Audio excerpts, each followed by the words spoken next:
আসসালামু আলাইকুম। দেশ এবং প্রবাস থেকে প্রতিনিয়ত যারা আমার নিয়মিত ভিডিওগুলো দেখেন, সকলকে আমি ধন্যবাদ জানাই। বিশেষ করে আমার ফেসবুক ভেরিফাই আইডি এবং মুজিববাদ টিভিতে যারা আমার ফ্যান ফলোয়ার হিসেবে আছেন, লাইক, কমেন্ট, শেয়ার করে যারা আপনাদের মূল্যবান বক্তব্য কমেন্টের মাধ্যমে জানিয়ে আমার পাশে আছেন, সকলকে ধন্যবাদ জানাই। তো প্রিয় বন্ধুগণ, আজকে যে বিষয়টা নিয়ে কথা বলতে চাচ্ছি, স্ক্রিনে আপনারা দেখতে পাচ্ছেন 18ই ফেব্রুয়ারি কালের কণ্ঠ একটি নিউজ করেছে। সেটা হচ্ছে আ যেই আপনারা স্ক্রিনে যেইটা দেখছেন। তো এই বিষয়টা নিয়ে আমি তেমন কোনো কথা বলার বুদ্ধিজীবীদের মধ্যে যারা আছেন তারা কেউ কথা বলেছেন এটা আমার কাছে মনে হচ্ছে না। যদিও কয়েকজন কথা বলেছে। তো কালের কণ্ঠের এই হেডলাইনটা আমার কাছে খুব পছন্দ হয়েছে। সেই কারণে কথা বলতে আমার ইচ্ছা হচ্ছে। তো এটাই কিন্তু আসলেই মূল কথা যে আমাদেরকে আমরা যেটা ভেবেছিলাম এই দেশের মানুষকে যেটা বোঝানো হয়েছিল যে জননেত্রী শেখ হাসিনা এই দেশের অর্থ ব্যবস্থাকে, এদেশের উন্নয়নকে, অগ্রযাত্রাকে সে এমন এক তলানিতে নিয়ে গিয়েছে সেই জায়গা থেকে উন্নয়নের নহর হয়তো বইয়ে দিবে। বেহেশতের থেকে উন্নয়নের অথবা উন্নয়নের স্বর্গ থেকে একটি নহর এনে, একটি খাল এনে অথবা একটি নদী এনে হয়তো আমাদের বাংলাদেশের সাথে সম্পৃক্ত করে দিবে, যোগ করে দিবে, যোগাযোগ করিয়ে দিবে। এক কথায় উন্নয়নের নহর হয়তো বইয়ে দিবে মানুষ মনে করেছিল, হয়তো মানুষকে এমনটাই বোঝানো হয়েছিল। তো সেই 30 তিনটা জিরো নিয়ে সারা পৃথিবীতে যিনি কাজ করে থাকেন, আমাদের এই এই বাঙালি জাতির শ্রেষ্ঠ কুলাঙ্গার এই মির্জাফর, এই 24-এর মির্জাফর, সেই দখলদার ইউনূস দখল করে এখন ইতিমধ্যে তাকে আর দখলদার বলা যাবে না। দখল গড়েছিল প্রায় ১.৫ বছর আমাদের দেশের মানুষের কাঁধে চেপে বসেছিল ক্ষমতা দখল করে জঙ্গিদের মদদপুষ্ট হয়ে ওই পশ্চিমা বিশ্বের মদদপুষ্ট হয়ে দালাল হিসেবে কিন্তু বসে আছিল। তো আজকে সেই 30 এর মতামতের যে 30 মতবাদের যে প্রবক্তা এই আমাদের এই কি বলবো তাকে এর চেয়ে আমার মনে হয় বাংলাদেশের জীবনে এমন কোনো অযোগ্য শাসক, অযোগ্য কোনো আপনার দেশের নাগরিক ইতিপূর্বে বাংলাদেশে আর আগমন ঘটেছিল বা সামনে ঘটবে এটা আমার মনে হচ্ছে না। তো সেই জন্য আমি প্রিয় দেশবাসীকে বলতে চাই যারা ইউনূসকে এতদিন আপনারা মনে করেছিলেন যে তিনি অনেক ভালো মনের মানুষ, তিনি নোবেল পেয়েছে, তিনি সারা বিশ্বের সাথে তার একটা যোগাযোগ আছে, ভালো একটা যোগাযোগ আছে তার। তার এই বিভিন্ন দেশের মোড়লরা তার বন্ধু হয়। তো সে ক্ষমতাতে এসেছে, সে হয়তো কি যেন একটা আমাদের দেশটাকে উন্নয়নের স্বর্গে পরিণত করবে। একটা ইট স্বর্ণ, একটা ইট রূপা দিয়ে আরেকটা ইট তামা দিয়ে তারা সেই আমাদের দেশটাকে বাঁধিয়ে দিবে এমনটা মনে করেছিলেন। তো তাদেরকে উদ্দেশ্য করে বলতে চাই, আপনি অর্থনৈতিক সূচক যদি দেখেন এবং কি যত অর্থনীতি নিয়ে যারা রিসার্চ করে ওই সকল ইয়েগুলো আপনার মাধ্যমগুলো, সংস্থাগুলো যখন তাদের বিভিন্ন রিপোর্ট দিয়ে থাকে, দেয়, এগুলো আপনারা একটু দেখবেন, একটু শুনবেন, একটু বুঝবেন, একটু পড়বেন, তাহলে বুঝতে পারবেন।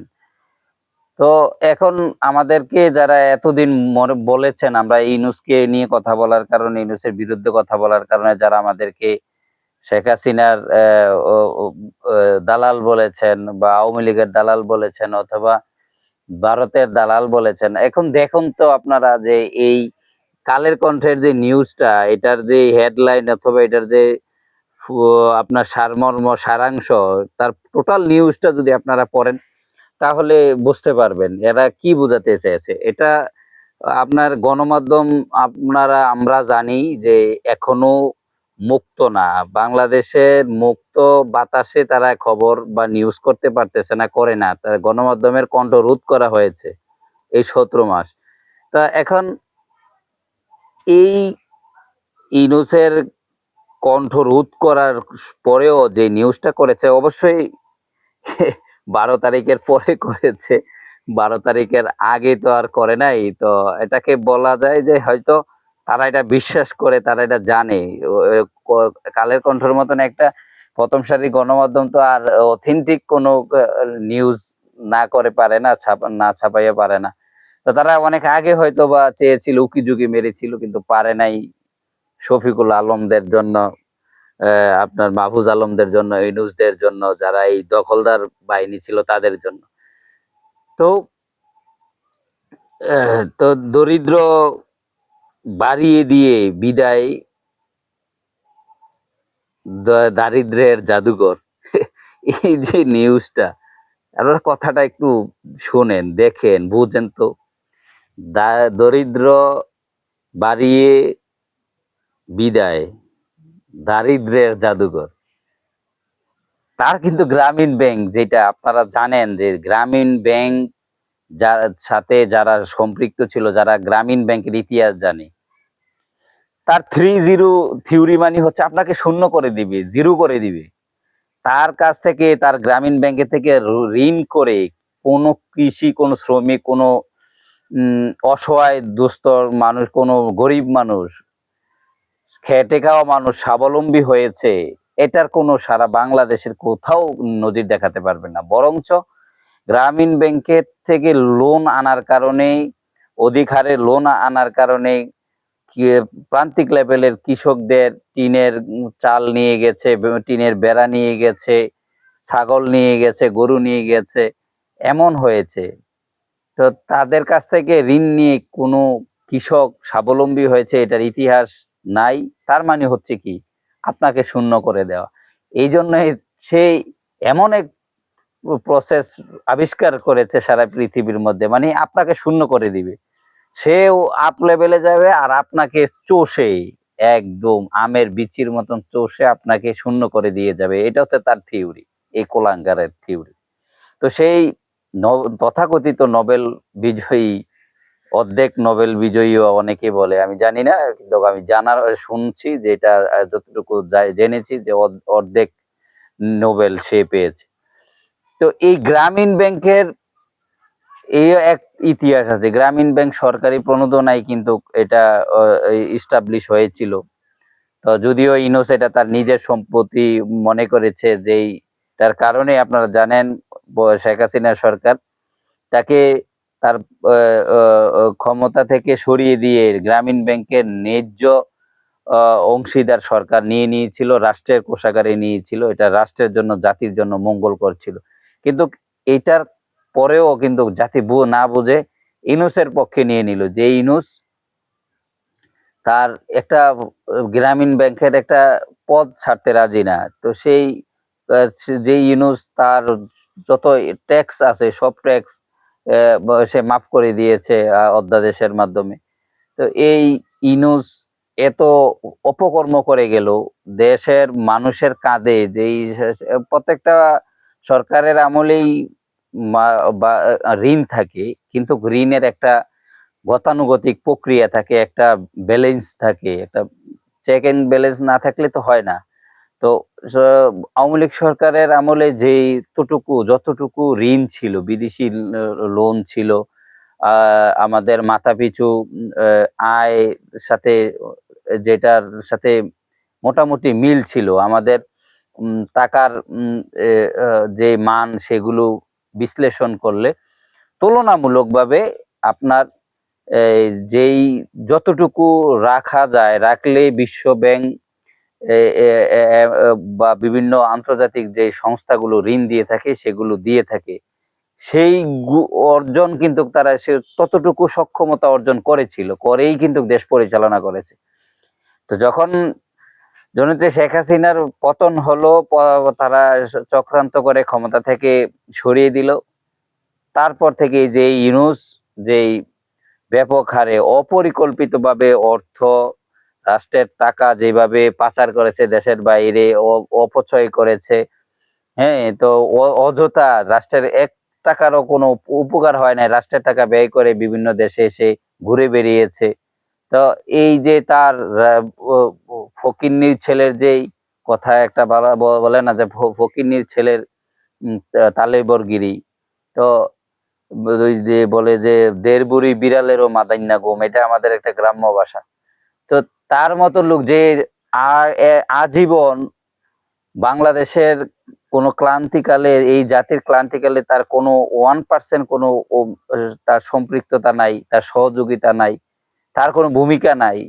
এমন একটা অযোগ্য লোককে, নন পলিটিক্যাল লোককে, অরাজনৈতিক লোককে, পশ্চিমাদের দালালকে আইনা আপনারা যারা ব্লাইন্ড চেক দিয়ে বসিয়ে দিয়েছেন, তাদেরকে উদ্দেশ্য করে বলতে চাই যে আজকে দেশের অর্থনৈতিক অবস্থা যেই জায়গায় গিয়ে দাঁড়িয়েছে, আপনারা আমরা সবাই সম্মিলিতভাবে যদি চেষ্টা করি, আগামী ২০ বছরের আগেও কিন্তু এই জননেত্রী শেখ হাসিনার যে উন্নয়ন অগ্রযাত্রা, অর্থনীতি, সেই জায়গায় নিয়ে যাওয়ার জন্য অন্ততপক্ষে ২০টি বছর নিরলসভাবে কাজ করলে সম্ভব হয় কিনা সেটাও কিন্তু ভাববার বিষয়।